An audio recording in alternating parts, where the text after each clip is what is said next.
Butler trade rumors after the latest All right, suspension. what's happening, everybody? Welcome to the afternoon show presented by ESEN. Hope everybody's having a good day today. I'm Chris Gonzalez, joined by Tony Gonzalez and Jay McLovin. How's it going, Jay? Apparently, we need some intro music because I was so not even looking up when the live button went live. So I apologize, everybody. That was so not planned on my part. But hell, what really is honestly, to answer your question, I'm doing well. I'm sure we're going to talk about a lot of things today, but obviously, as a Cowboys fan, I went back and on ESPN, they are just slaughtering Jerry Jones and Stephen Jones and Schottenheimer on that press conference. I mean, obviously, Jerry saying, that's like, out of his comfort zone thing again. I'm thinking to myself as I'm watching this press conference, and I'm watching Schottenheimer's reactions to the things that Jerry is saying and the things that Stephen is saying, and he just had that stoic, like he just didn't even move a muscle, like he just the whole time, right? And I'm thinking like that's got to be awkward to hear you being referred to as, in the way he's being referred to. It's almost like they're belittling him, but they're not. And it's just taking a big risk. And how would you have felt, Chris, if you're sitting there and you're Schottenheimer and he's saying these things the way he was saying them? I don't know if he meant it the way he was saying it, but the way it came out, it didn't come out the best. Yeah.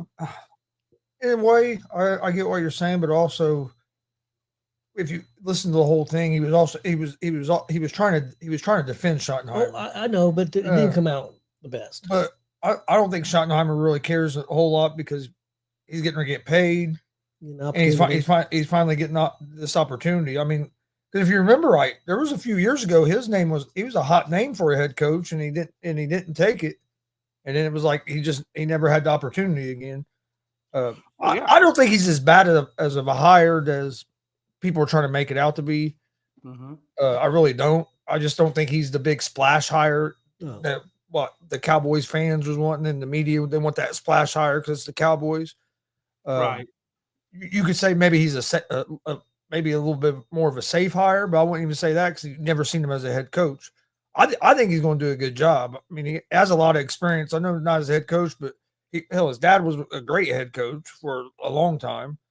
So he grew up in the locker room and everything. So I'm kind of excited to see what he can do. And I'm hoping they win just because it'd be nice to see all these guys on ESPN that think their word is everything, to have to eat some of their words. Let me ask you this. Do you think, because Schottenheimer's heard all the negativity around this hire, right? Not being the best hire, being the wrong hire, all that. I mean, Stephen A is killing them, Shannon, and they're all killing them, right? So he's privy to this information. Do you think he's going to go into this season with a chip on his shoulder, having something to prove to shut these people up and show them that he really is the right guy? Well, I'm sure. I mean, yeah. Let me ask you this: what do you think? What's the top 2 things, 3 things? Does he need to do? I mean, what's the first thing that they need to fix? Is it the offensive line? Is it running back? Yeah. Offensive line, defensive, basically the trenches, on both sides of the trenches they need to work on. Really, the pass rush wasn't the best. D-Law has taken, in my opinion, a step back. I mean, you still got Micah Parsons on the edge, and a couple of things like that, but their pass rush really isn't, in my opinion, the best. So they got to work on those tackles, and the guards and whatnot, maybe the ends, things like that. See what they can do there. But they definitely got to do both sides of the ball, especially on the offensive side.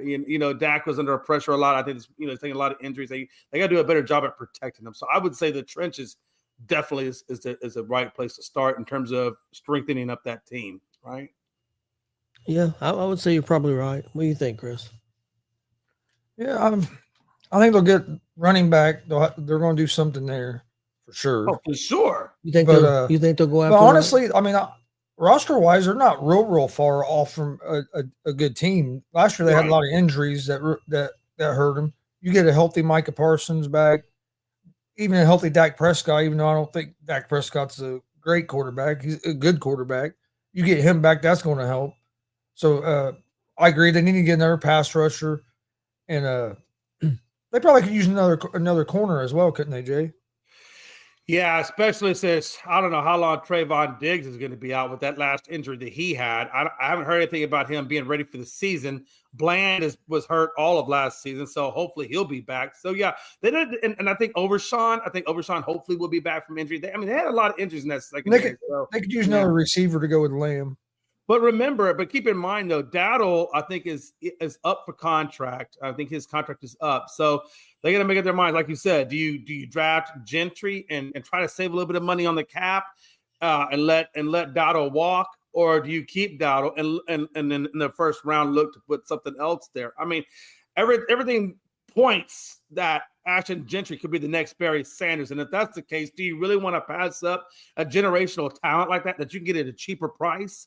So I think it really kind of depends on if Ashton Gentry there at 12 or does he come off the board before 12? I think if he's there at 12, they go that direction. If not, then I would tell them specifically to start looking at offensive line or defensive line, whoever's the best available. If I'm the Cowboys, that's the way I would be looking at it. Billy Buzz says, you being serious, Jay, at both sides reads some. Yeah, Billy. Yeah, I'm absolutely 100% being serious when I say that they need to do some work in the trenches. If you think Mason Smith is the answer over there, or D-Law's doing what he's supposed to be doing, then I would say look at that again. Look at their stats. Watch their tape, and you'll see what I'm talking about. Yeah, I'm serious. They hired a pretty good defensive coordinator. I know people want to shit on Eberflus because of what happened in Chicago, but he's a good defensive coordinator. He really is. He done good in Indianapolis. I look at Eberflus like I look at Josh McDaniels. Not great head coaches, right? But good coordinators. Look what the Bears did after he left. Look what the Bears defense did after he left. Yeah, he really fell. Let's be honest. Do you think he's worse than Zimmer? You know what I'm saying? I think anything that they hire is going to be better than Zimmer. Chris, who did I tell you I wanted the Colts to get? I wanted him to bring Eberflus back to the Colts defense. I think the Colts got a good defensive coordinator. I hope you're right. I know that he didn't have a great year last year, but I think that was more the roster because the Bengals have spent most of their money trying to build up offense, trying to keep all them offensive weapons. So their roster last year on defense wasn't as good as it had been. That dude had a pretty good defense going there in Cincinnati before that. Are you so both of you guys? Are you both sold on Gentry that he's the real deal? Oh, running back? Yeah. I think he'll be a good running back in the NFL. You know, to wrap up that part of the press conference, I thought was kind of weird, and Stephen A. made a really good point of pointing out was when Stephen Jones said, quote unquote, drought, or they're in a drought, he put the air quotes on there. I'm like, bro, 30 years. Why you put this in quotations like it didn't happen or like they're making this up? You haven't been to the Super Bowl in 30 years. I don't know why you're putting this drought thing in quotations. Like that was another part to me that really in that press conference that I thought was just, what the hell are you saying? What are you doing? You know, and then Stephen A. did make a point. Like, what is Stephen A., or Stephen Jones, what is your role with the Cowboys? Like, what is your purpose with the Cowboys? You know, are you there to help your dad or go along with your dad or, you know, not keep him in control? And then Shannon Sharp made a good point where he said, you kidding me? Do you know how much his daddy's worth? He ain't going to say that. He ain't trying to lose that job. He's trying to get in them pockets. I don't know how you watch that show. I know, man. Look, I was just perusing through. Sometimes I watch I can't watch it. Stephen A. Smith is entertaining. He's entertaining. That's but also, in my opinion, he's a clown. I used to watch him some, but then he turned into where he thinks that his word is the gospel. Yeah, and But you know, also, it drives me nuts when these guys get on there and demand that people should be fired. Yeah. Demand that people should lose their job. That to me, that's wrong. Like, because you let one of these guys get on there and demand that Stephen A. Smith should lose his job. The media would cry and cry and cry, just like Ryan Clark's crying right now about because Marcellus Wiley called him out. The media can't handle somebody calling them out, but then they want to demand that these guys should be fired or these players are frauds and just for sure, just stupid statements like that. Yeah, But you know I what think though? he should be Stephen A. there to does that because he knows it's good for ratings. People are going to talk. It's clickbait material stuff. I mean, he is entertaining, right? And that's what ESPN is looking for. They're all about the ratings. And if as long as his ratings are good, he's going to continue to do what he does. Do I think he's like the long-term answer? No. I think at some point I think Stephen A. burns out. But for right now, he's the hot guy, right? But anyway, Billy Buzz He's the says, hot guy. He's the hot guy. He's the hot guy if you watch ESPN. Well, that's true. No, you're right. But hey, Billy Buzz says, Gonzo and Tony, what kind of help would you like to see the Colts get? We need I think we could use another pass rusher, a tight end, and corner. Yeah, absolutely. I think is a big one for you. Yes, I think them are the three main positions. I know everybody will say we need help at receiver. I don't think our receiving core is that bad. Pittman had a down year this year, but he was also playing with a broken back. A lot of people didn't know that he fractured his back in one of them joint practices in the off season during training camp. During the joint practice, he fractured his back and he played the whole season because he didn't want to let his teammates down. So I think he'll have a better year this year. And then Downs, I really like him. That rookie, Ken Mitchell. Mitchell, he showed some flashes, but then he also made some big mistakes. But he was also a rookie. I think he'll grow. The other guy caught 800 yards too. Pierce. Yeah, Pierce had a breakout year.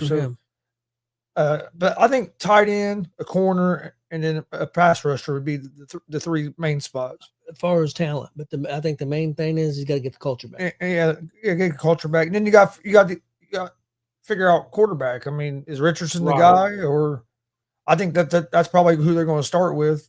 But then they've also said they're going to bring in somebody to have competition. So I mean, hell, he could. If they do that, he could lose the job before the season. But I think he'll be the starter to start the season. Jay, what do you think about my thing? I think they should bring in, and whether he's available or not, who knows?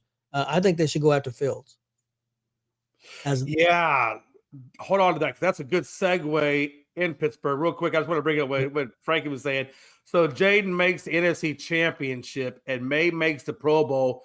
Bears lose again with Caleb. Hey. I get what you're saying, brother. There's a lot of craziness out there with these quarterbacks, but no, Fields. That's a good segue into Pittsburgh, because now Rooney has come out and said basically that he's good with either one. Right? He said he would like either to have Fields or Wilson, and they're going to go after them both. I think Wilson will probably be the primary they're going to go after to see if they can financially make it work. And if it doesn't work out for whatever reason with Wilson, then I think they're going to turn their attention over to Fields, and I think they're going to try to make it work with Fields. Me personally, I don't think either one of them are the answer to Pittsburgh's needs. But I think out of the two, I'd probably try to make the best move for Wilson. Well, before I comment on Pittsburgh, to go back to what you said about the Colts, it's not. It's not unlike Fields. The only thing I wouldn't want to bring Fields in is because to me he's a lot like Richardson. Has the same issues. Yeah. He's not great. He's not great at the short passes either. I mean, they're a lot alike, other than now Fields has more playing experience, but I think like their attributes is a lot alike, other than Richardson's bigger than Fields. So that's the only reason I'm kind of against Fields. Do we want to bring in another guy that we don't know if he can throw the ball consistently? And that's the problem we have with Richardson. But what you're saying though, honestly, I think it's going to come down to Pittsburgh if Mike Tomlin listens to his offensive coordinator, right? Or if Tomlin decides what just goes on his own, because from the reports I'm hearing, Arthur Smith wants Justin Fields. He wanted Fields the whole season last year. He didn't want to go to Wilson. So I think Fields could have a little bit of a head start on there, but I think it's going to come down to probably whoever takes the cheaper deal. Well, not only that, do you think Wilson may just say, "Hey," he may end up trying to go with his old coach from Seattle? He's got that new coaching job. Could Wilson just say, "Hey, if they reach out to him, he may say, I'm not even interested in Pittsburgh. I can go line up with my old coach." Yeah. Could go to the Raiders. That's been thrown out there. That wouldn't shock me. Yeah. I think, my thing with Richardson is I think I need to see more of him to really make a decision, right? I mean, he had that 1 year where he was injured. I don't know if he's played enough for me to make a judgment as to whether or not he can be the quarterback or not be the quarterback. I mean, I definitely think he is.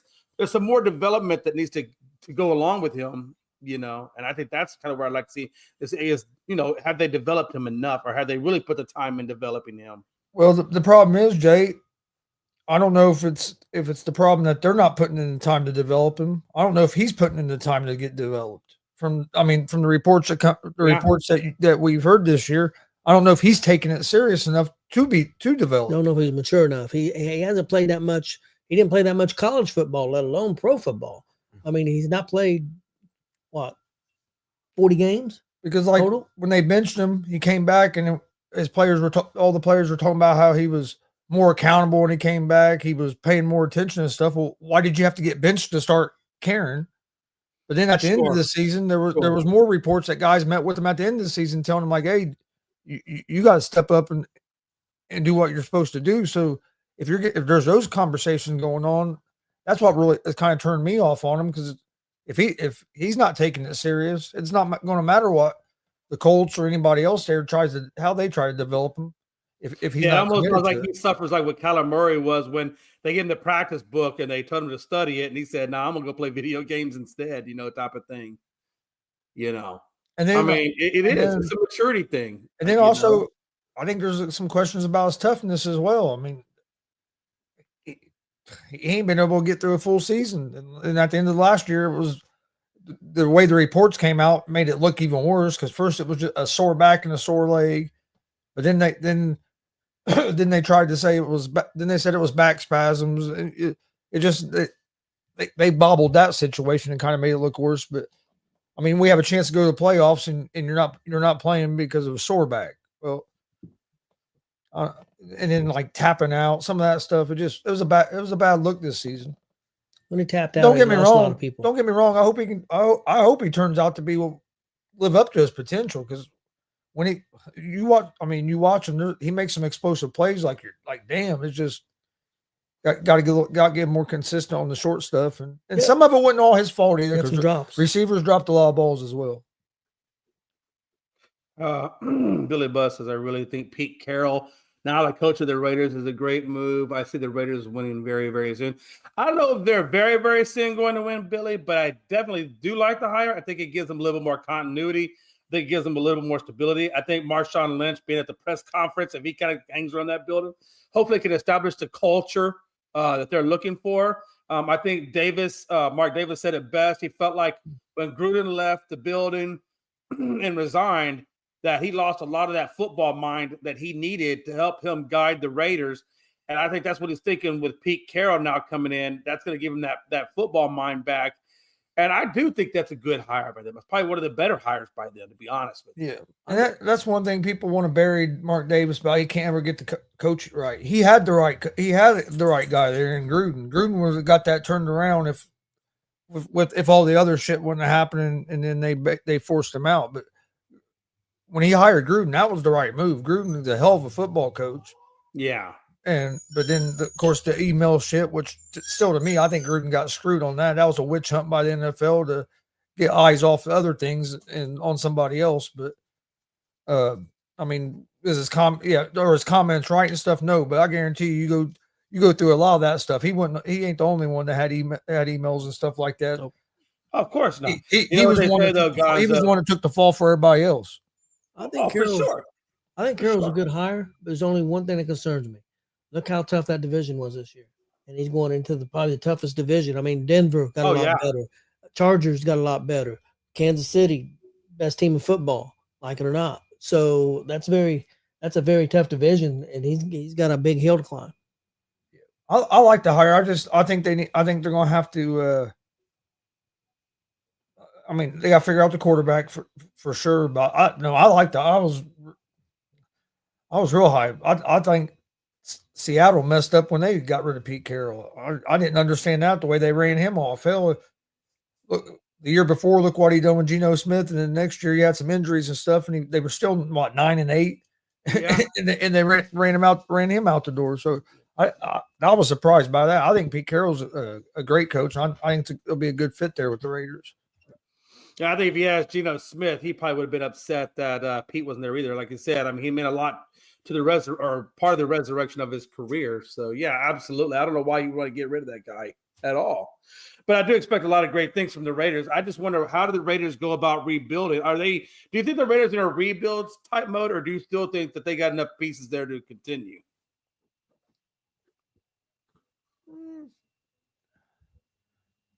I think it depends. I think if they can figure out a quarterback, they'll be able to compete. I don't know if they would be like ready to like make a like deep playoff run, but I think they'd be a lot more competitive if they could get a quarterback.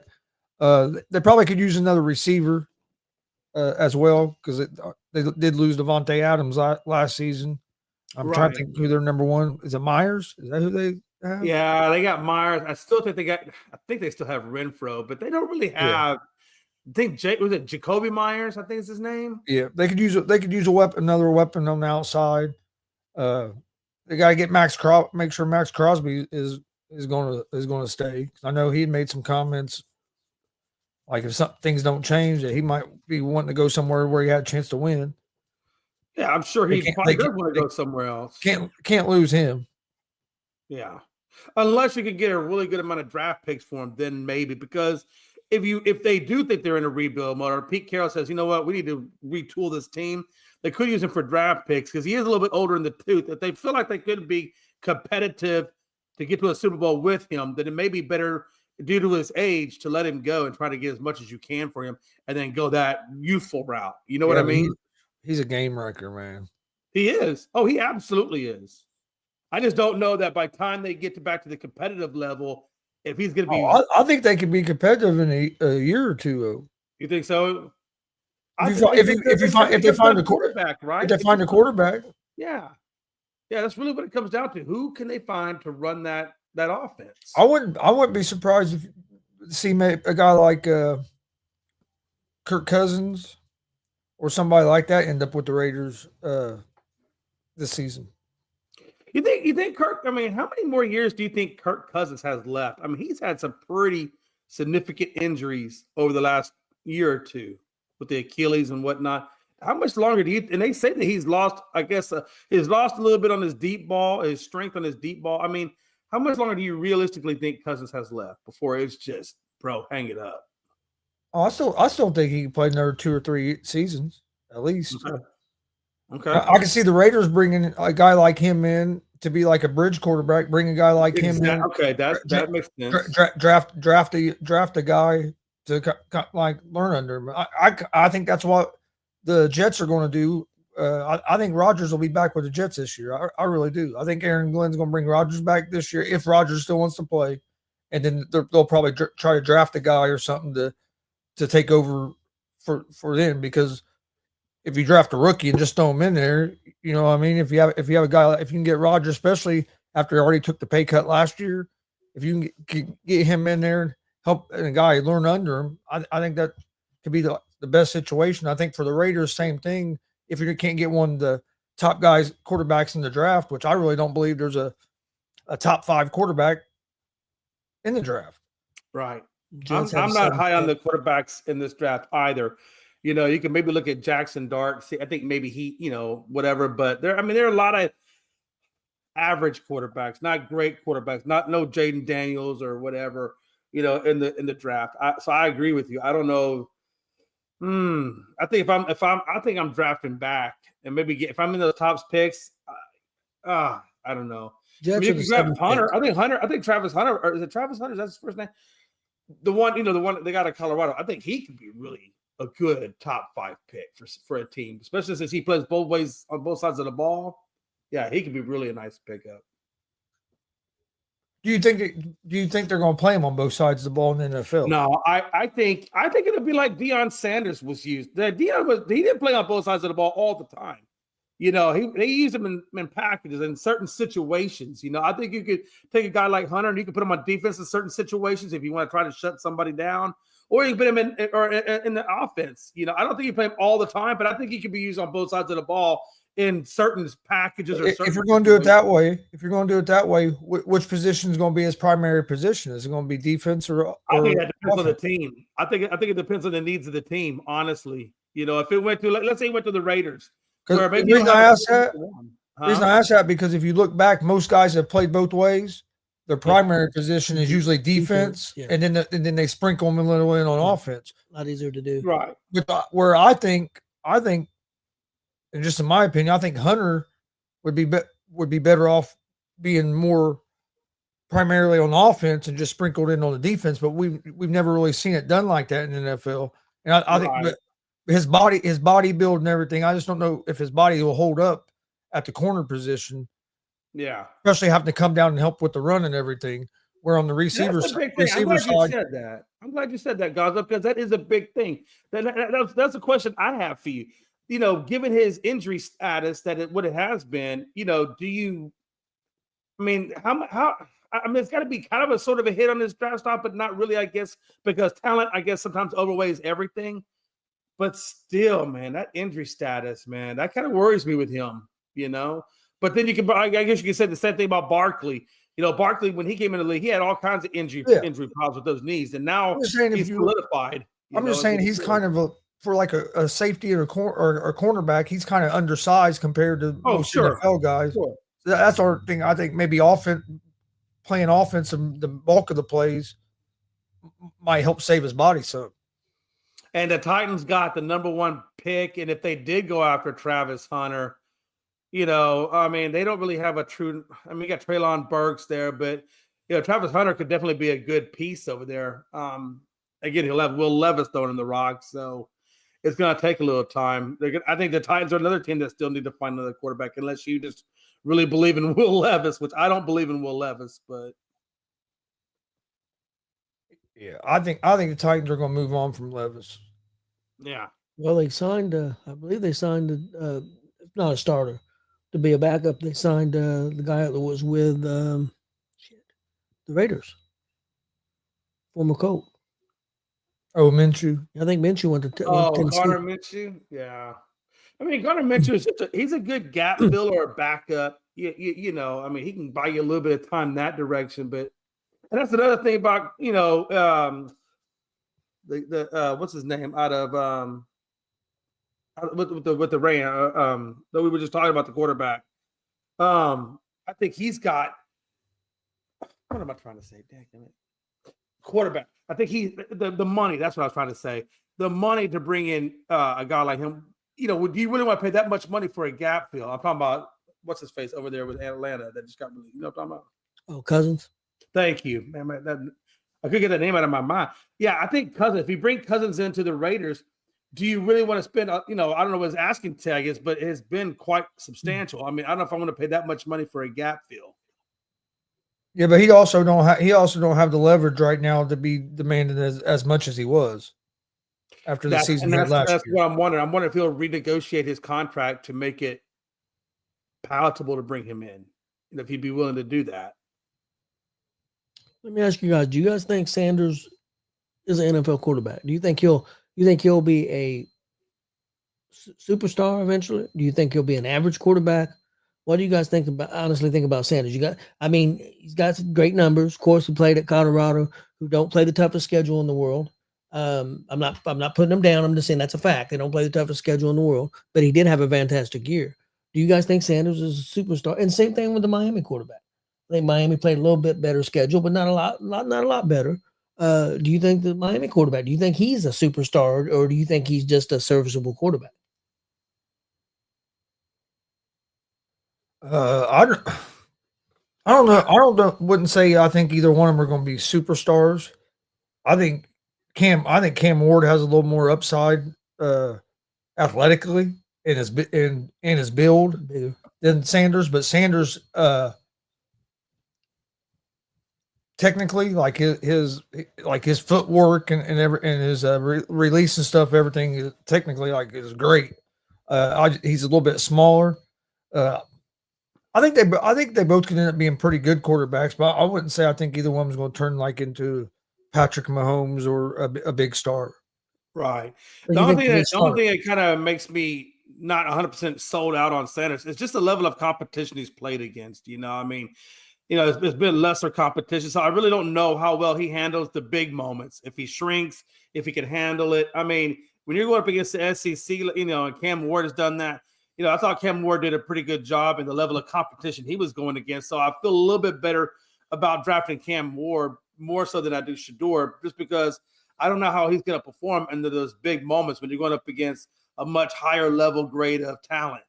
I worry about his mentality. I seen him play against Nebraska, and they got destroyed by Nebraska. And Nebraska was lucky to be a mid team in the Big Ten. Right. And they got destroyed, and he blamed his offensive line. I mean, as a quarterback, you got to take some of that blame. You can't just put it on. Well, if you're a leader, you would, right? I mean, that's what leaders do. Leaders hold the blame. That mentality worries me a little bit about him. He's a young guy. I mean, I don't think he should be come in and be starting right away. I think he should be behind somebody for a couple years. That's just my opinion. And do you want to draft him as a top 5 pick to set for 2 years? I don't know. Yeah. I mean, we've seen where in some cases being thrown into the fire has worked for some guys, and then being thrown into the fire has not worked for some guys. I mean, I think it depends on the maturity and the ability to, or how far along your development is. If you're like a Michael Penix, where you've played for a while now and you've kind of refined your stuff, yeah, maybe a Michael Penix could do it, or a Joe Burrow or something of that nature could do it. Or even a Patrick Mahomes, somebody like that who's got the talent and got the development that can handle those situations. But if you're a young developing guy, maybe like a Trey Lance or something, I think you got to sit. Well, a lot of people forget, Patrick Mahomes didn't play his rookie year. It wasn't like Patrick Mahomes didn't get drafted and thrown right out there his rookie year. He didn't play until like the last game of the season, and then they traded Alex Smith, and he was the starter the next year. Right. I mean, there's two schools of thoughts, right? Some like for you to sit behind, like they do in Green Bay, where you sit behind until it's your time. And then there's some people that say, you know what? You don't learn a damn thing carrying a clipboard. Sometimes experience is the best teacher. And sometimes just throwing a guy out there to be the starter as a rookie like that, it can run the guy. It can run their confidence. Yeah. Like Peyton Manning, he was mentally strong enough to get through it, but like some guys have the season like Peyton had as a rookie. We've seen guys do it, but nobody's thrown more interceptions in a rookie year than Peyton Manning. But look what he came back and done the next year. But you also see guys like look like Sam Darnold. Look what happened with him with the Jets, how bad that started. And look how long it took him to find some footing and get his confidence back and have a good year. So I think throwing a guy out there too soon can run a guy.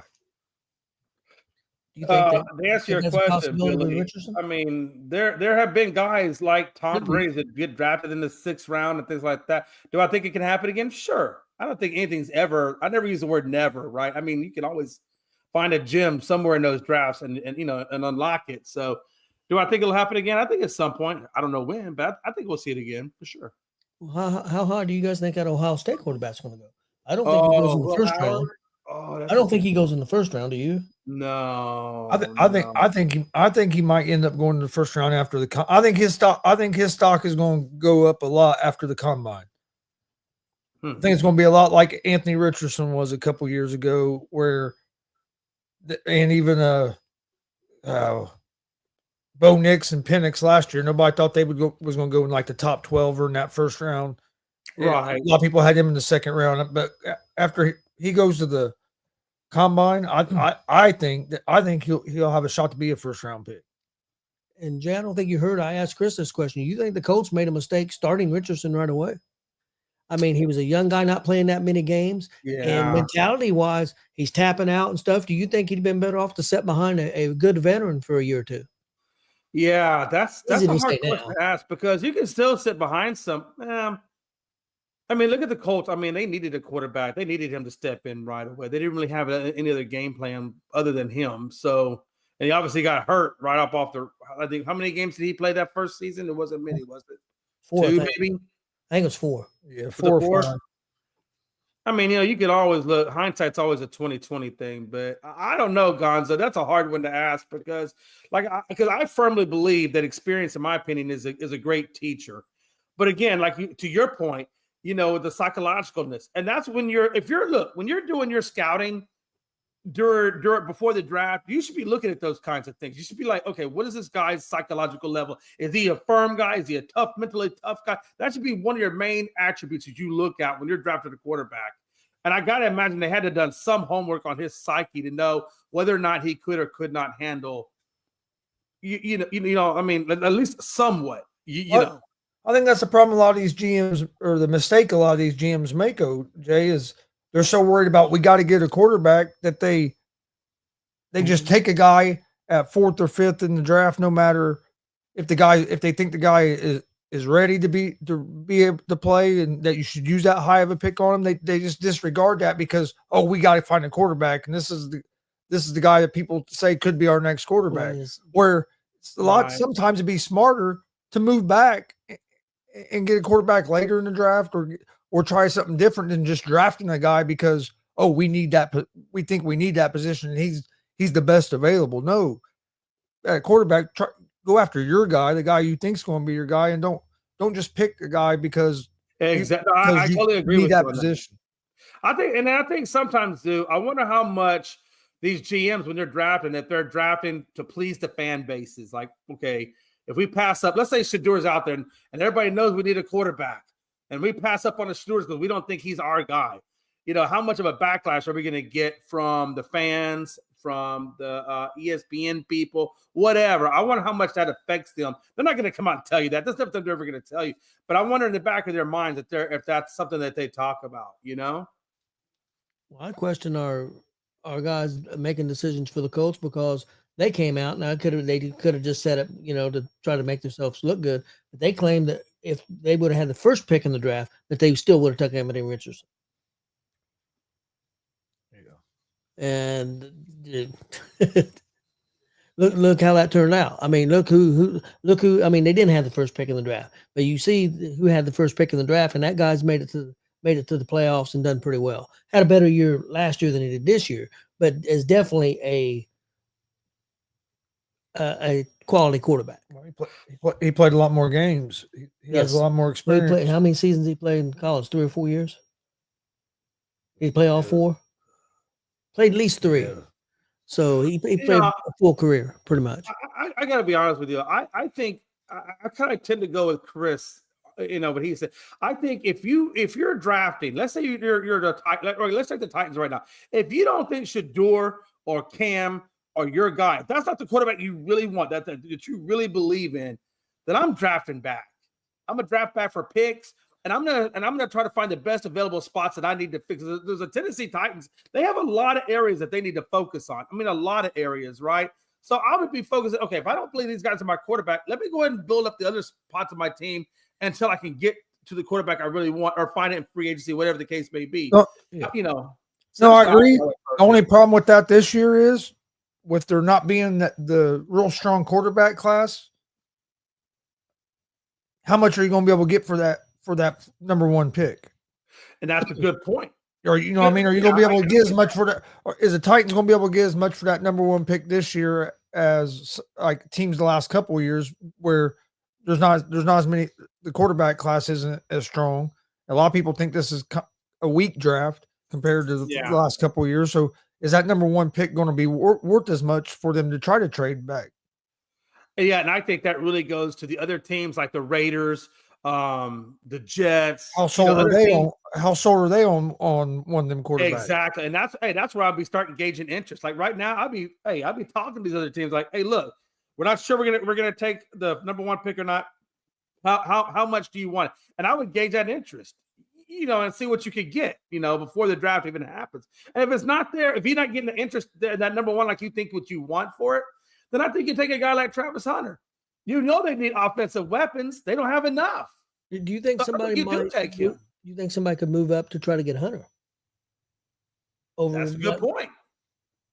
I mean, I can see somebody maybe do that, but what I'm saying is, I don't know if they're going to want to give up as much as they would give up to get like a quarterback to give up that much to move up and get a guy that's not a quarterback. You know what I mean? Just because how much quarterbacks are valued. Well, a lot of that could depend on where. I mean, if a guy's moving up from 19 to 1, or if he's moving from 5 to 1, you may not have to. If you're giving them their 5th round pick for a 1st round pick, you may not have to give up quite as much. You know, It may just be a second round pick or a second or third or something. You may not have to give up a bunch of first. Well, that's what I'm saying though. But usually, depends, yeah. usually if you have the number one pick, you can get you can get 2 or 3 first round picks automatically for it. And I think that's going to be I don't know if you're going to be able to do that this year because of the draft. Class. Let me ask you guys another question. Since we're talking quarterbacks and we're talking Shedeur and things of that nature, I think I talked to you guys this in pre-show. How much of an effect will Deion Sanders have on Shedeur Sanders' draft stock? Could be a big hindrance, my opinion. You know? I don't think it'll be too much of a hindrance because we've seen it before with where some parents have stepped in and have made comments that they're not going to let their son go play at this team or that team. I mean, hell, Archie Manning, he wasn't going to let Eli go to San Diego. You know what I mean? And it happened with Elway. Elway was drafted by the Colts.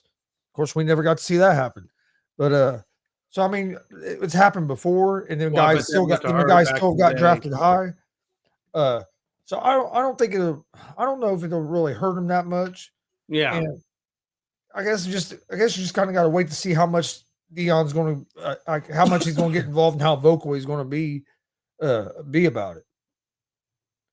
I would be more concerned. I would be more concerned with like the stuff you were talking about earlier with like Shedeur's attitude and stuff like that, and maybe his leadership than what I would of his dad. Right. Yeah. I even question Hunter's attitude a little bit. Not as much as Shedeur, but Hunter was out of line at times. Yeah. Yeah. But I think Hunter's got so much dang talent that people probably will overlook that. Or maybe they won't. That's not always that's not always a good thing. I agree. 100% I agree with you on that. 100%. Hey, if we can't, I know we're like, let's talk. Can we talk a little basketball for a minute? Butler has been now on his third suspension. He left practice the other day, and so they suspended him. He also left the game, but when he found out he wasn't a starter and walked off, so now that's led to some more suspensions. He's missed 9 out of 12 games due to suspension, and will lose $532,737 per game.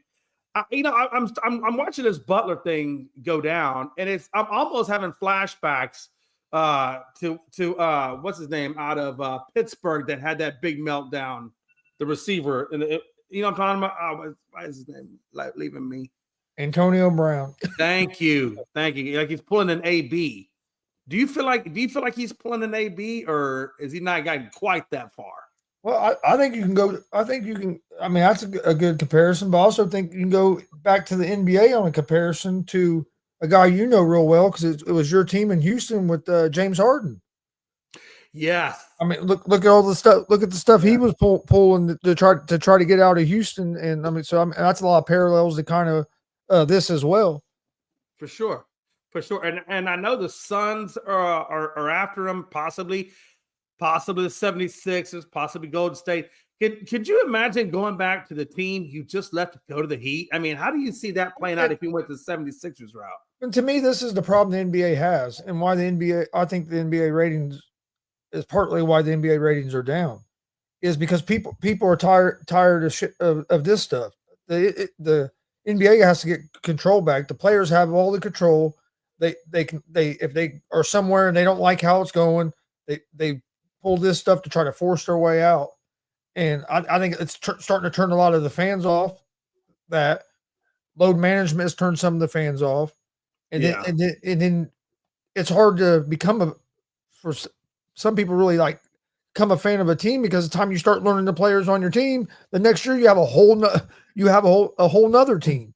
So I think a lot of that stuff is what's leading to the NBA's ratings going down. I think of the player where it seems like the players always crying to try to get to a different destination. I think it's starting to rub a lot of the fans the wrong way. I think what Miami should do, and I don't know all the rules, and if they can do it, I think they should suspend him for the rest of the year and don't trade his ass. And he shouldn't get paid because I think he's done enough with the conduct, the way his conduct has been. I think it warrants to suspend him for the rest of the year without pay. Oh, for sure. Oh, I mean, they're kind of detrimental to the team philosophy. Yeah, he's had that all over the place. The fact that they actually have won, even despite all the crazy antics that he's pulling, is amazing to me. He's almost lost $5 million this month in suspension money. I think that's what I think you should suspend him for the year, and we're not trading your ass. You set at home. I don't know. Does his contract go to next year too? If he's still under contract, I think he has a player option for next year or whatever. I don't think he needs that player option. I think I'd make his ass set. He ain't playing the rest of the year. Oh, for sure. For sure. That's just my well, that's the problem. That's easy for me to say. Well, that's easy for me to say. And that's the problem for Jimmy Butler too, is the GM he's battling with. Pat Riley don't give a fuck if the media is running his name in the drain and saying that he don't know what he's doing and he just needs to trade Butler. Pat Riley don't care. Pat Riley's gonna do what he wants to do, and he's not going to back down either. So, it wouldn't surprise me if they don't trade him if he just sits the rest of the year. Well, speaking of that too, the Miami Heat are looking at lowering their price tag for what they're going to command for Butler, just to move the needle to get him, I guess, wherever it is he needs to go to get off that team. But my thing is, if you're another team, why would you want Butler? He's got a player option next year. Yeah. Well, if you're another team, why do you want to risk bringing Butler in and disrupting the chemistry? And that's the thing, right? Disrupting the chemistry of your team. The AB scenario, because I feel like AB really, with his attitude and craziness, drove himself out of the league. And I think Jimmy Butler is on that same type of course. If he's not careful, he could drive himself out of the league because, like you said, or even Chris said, who wants to deal with that attitude or lack of leadership? Well, the three teams that's been mentioned, I don't think, even if Butler goes on their team and be a perfect soldier, I don't think they're going to win a championship this year. I don't think Butler's enough for Golden State. I don't think Butler's enough for Phoenix. I don't think Butler's enough for 76ers. Do you? No. Well, for one, Butler was already with the Sixers before, and him and Embiid couldn't get along. Yeah, I agree. Replacing Bradley Beal with the Suns for Jimmy Butler, to me, is basically almost the same damn player. You're just trading guys, you know what I mean? And then that's not going to help them that much. They still don't have a very good bench. And then Golden State is a hell of a lot farther away than a Jimmy Butler. But because like yesterday, I heard somebody mention, I forget who I was talking about, it said Jimmy Butler. Or what about Jimmy Butler to the Pacers? I wouldn't want Jimmy Butler to come to the Pacers. Hell no. Because I don't want – I mean, we have a good chemistry of players going. You bring a guy in, he can change your whole chemistry of your team. Right. So, yeah, I wouldn't want him with the Pacers. I like the direction we're going. We won like 8 of our last 10 games, and we're starting to play some decent basketball. Close to the number 4 position. We made it to the conference finals last year. Did we get our ass kicked by the Celtics? Yes, we did. But I mean, hey, we're about everybody got their ass kicked by the Celtics. So, yeah, I don't want no Jimmy Butler on our team. I think it'd be a huge mistake. Oh, for sure. I like the way my Rockets are playing right now, and that's not just because I'm a Houston fan, but I gotta say, man, that Ime Udoka, this guy is like a legit amazing coach. Like I gotta put a lot of respect on him for what he did. Taking that Celtics in year 1 to the finals, and then he comes to Houston, and within 2 years, now we're back in, some serious contention. I think Houston right now is ranked number 3 in the league as a whole. And they just beat the Celtics last night. And listen, they're 9-1 in their last 10 road games. Yeah, and out of that 9, they had back-to-back games with Cleveland, and then after that, they rolled in and beat the Celtics. I mean, those 3 games alone, that's a lot for a young team. And I mean, to come away with the 3 wins on that, I'm excited. You just got to keep them away from the women in the front office. Hey, listen, I think they're doing a good job. They put up some kind of barrier, you can't, it says like employees only or everybody but Udoka only. Yeah, they put that up there. So you're saying they built a wall? I can't say that no more. But that's go back to yesterday. No, I think that's he said that goes back to yesterday. I think I made Chris mad yesterday, so I got to be. I'm not Chris. I think I made Tony mad the other day, so I got to be nice. I can't. It made me mad. Okay, good. Then that makes me feel better because I really did. I thought I made you mad. I was like, Okay. Well, then Made good. us That makes me feel feel better bad. now about myself. But I'm hard to offend. oh, I know. I think no. Anyway, we're gonna leave it at that.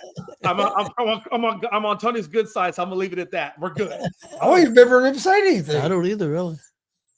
No, I'll tell you about off air, but it's good. It's good. I'm not trying to ruffle no feathers. If I'm good, I'm good. You're good. I'm also very paranoid, but leave me alone. No, but seriously though, I mean, when you look at these teams, right? I mean, OKC.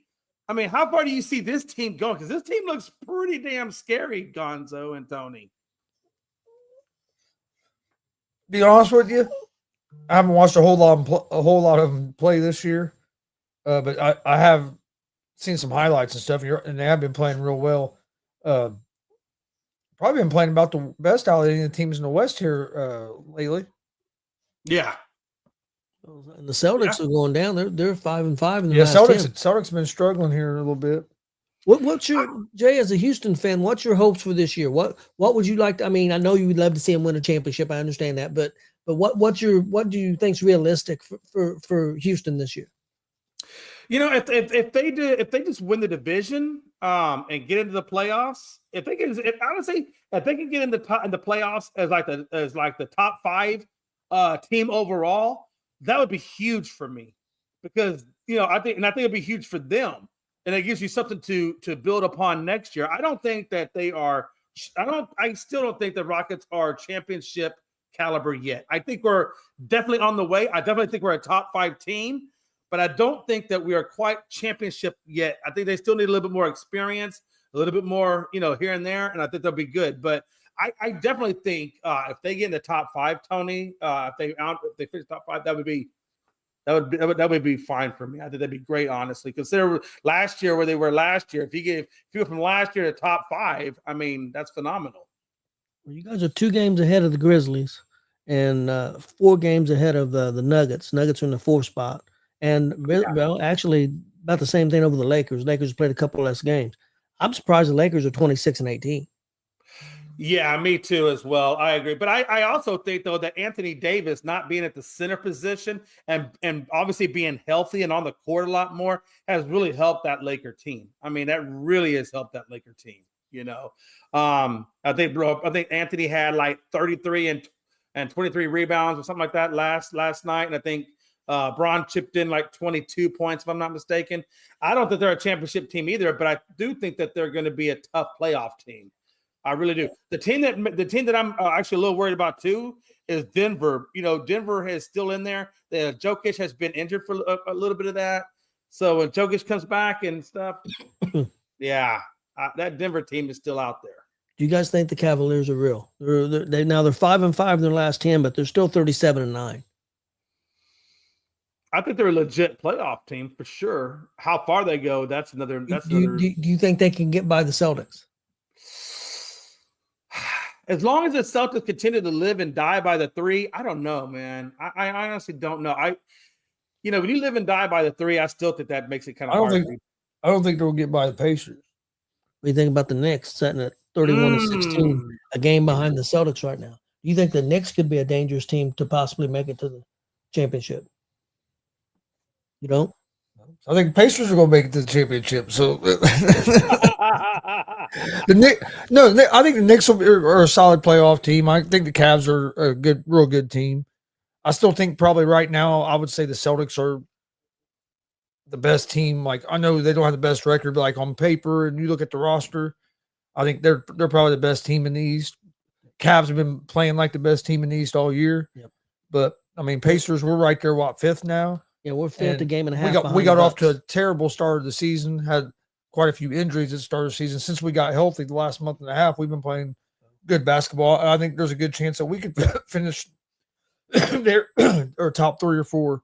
We're 8-2 in our last 10. So is the Bucks, and the Knicks are 7-3 in their last 10. Like I said, the Celtics and Cavaliers are 5-5. They've struggled a little bit. Another surprise team, they're in the 8th position. Whether they can hold on or not and still make the playoffs, I don't know, is the Pistons. Who would have thought the Pistons would be 23-23 right now? Pistons have been playing a lot better.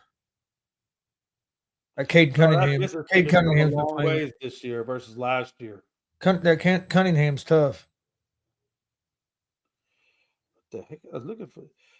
Do you know? Hey, do you know where? Like, if you look at the Knicks, I was curious to see. I know that obviously the Julius Randle thing is not panning out. I think like what Minnesota was hoping for. I think now he's possibly rumored on the trade block. Do you think that trade was a good trade for either one of those teams?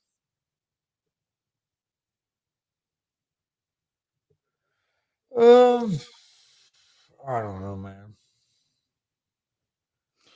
I think the Knicks got it. I think they got the better end of that because I think like Karl Anthony Towns is still giving you 24, 13, and 3. So I think you'll be able to tell more as the year goes on too, because I think like Towns will look is going to look better with the Knicks as the season goes on as well. You know what I mean? Because you get integrated and you get used to playing with each other more.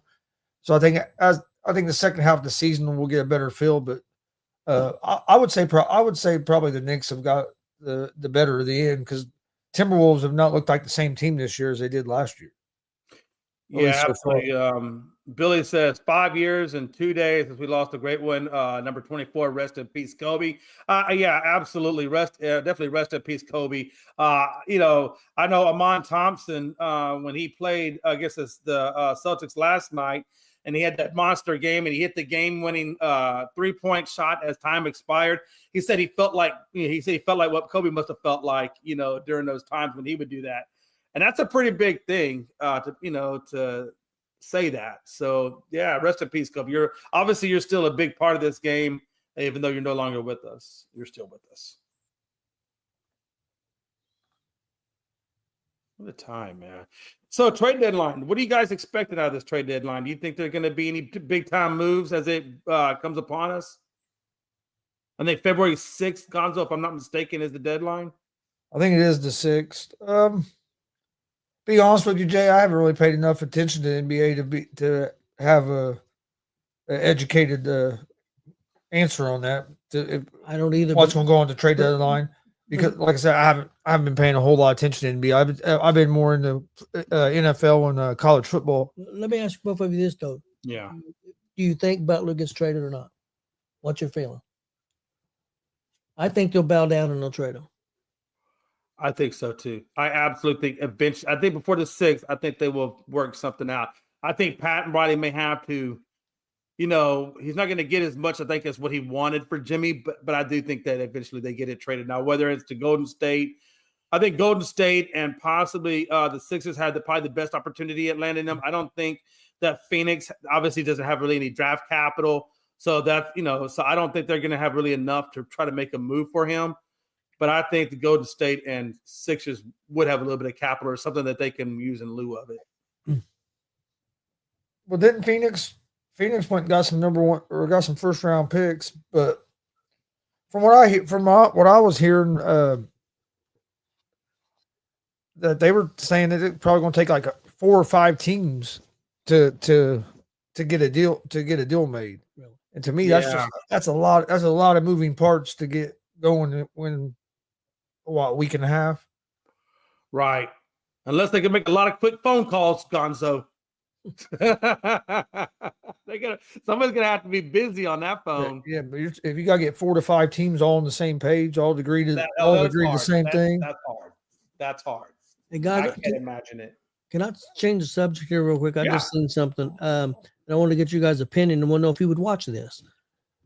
The Paul brothers, Logan and Jake Paul, have been posting on their social media that they're going to fight each other on March 27th on Max. Are you either one of you interested in seeing Jake Paul and Logan Paul box each other? No, I got more interest in having my spleen taken out.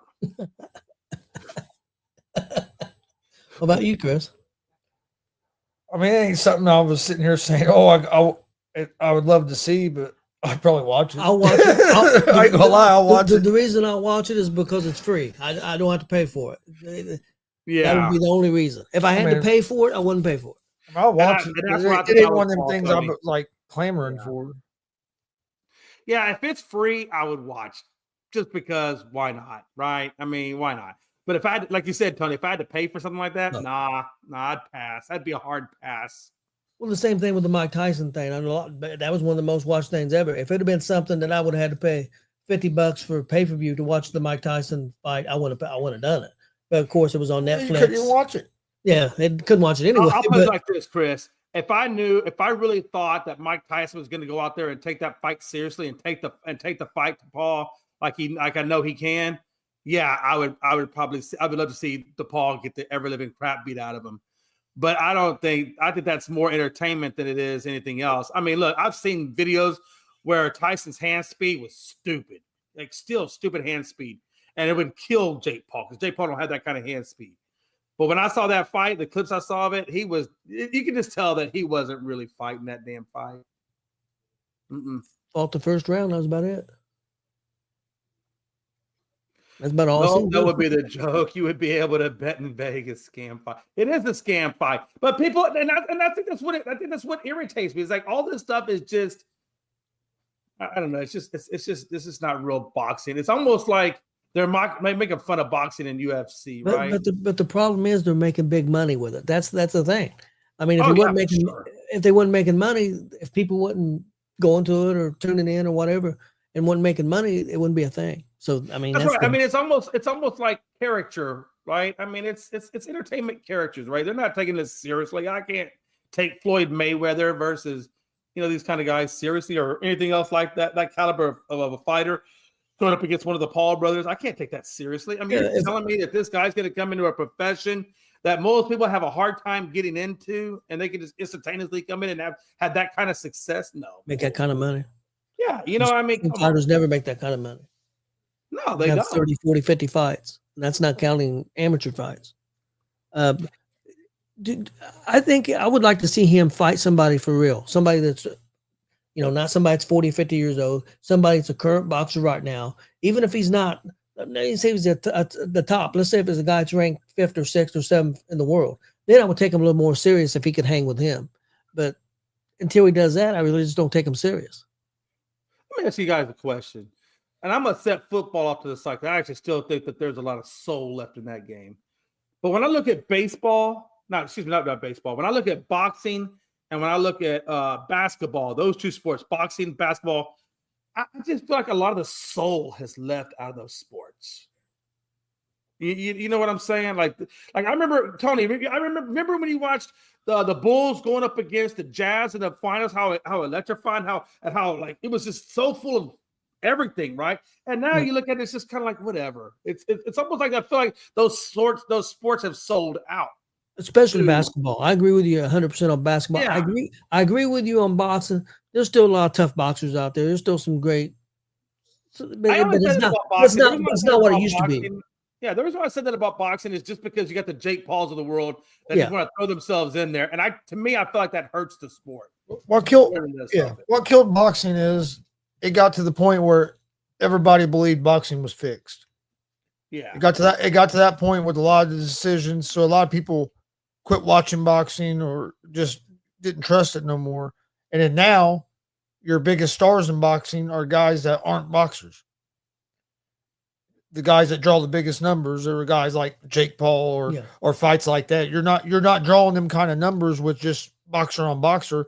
I mean, you did what was with Fury there for a little bit, but that is died down compared to what Paul and these social media stars can draw. And it sucks because that guy that beat the guy you just said, Fury, Usyk, I mean, he's never been beat. I mean, I don't think he was beat in the amateurs. He won gold medals. He went into the cruiserweight division, won all 4 belts there, undefeated. Now he's in the heavyweight division, won all 4 belts, undefeated.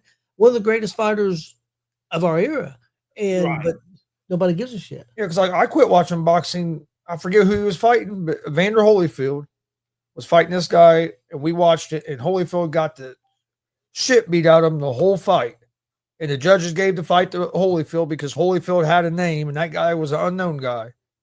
And that's when I pretty much quit watching boxing for a long time, was because it was like whoever they want to win is going to win. It was almost to the point there for a while to me that boxing was almost like WWE. The matches, the winner was already predetermined. I mean, it felt like that in a lot of those fights there for a while. It is, I mean, you're right. I think the Lennox Lewis's, the Evanders, and things of that nature, you know, that's back when the sport was pure, man. It was good. You know, the Marvin Haglers, the Leonards, you know, all those big boxers, right? I mean, that's when the boxing was a real sport. And now I don't know. You get these overweight people in there like Tyson Furies, and it is what it is, man. You know, I mean, the Wilders, I don't know. They just don't look as they're in great physical conditioning shape, you know. I would love to see Evander in his prime or Lennox Lewis in his prime go against these guys and see how well they really would stack up to that.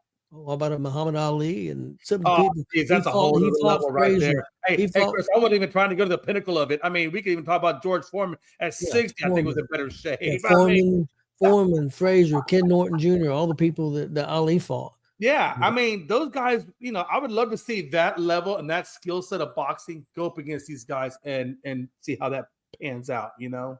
Yep. That's all I got, guys. Y'all got any more you want to talk? We good? Good to go.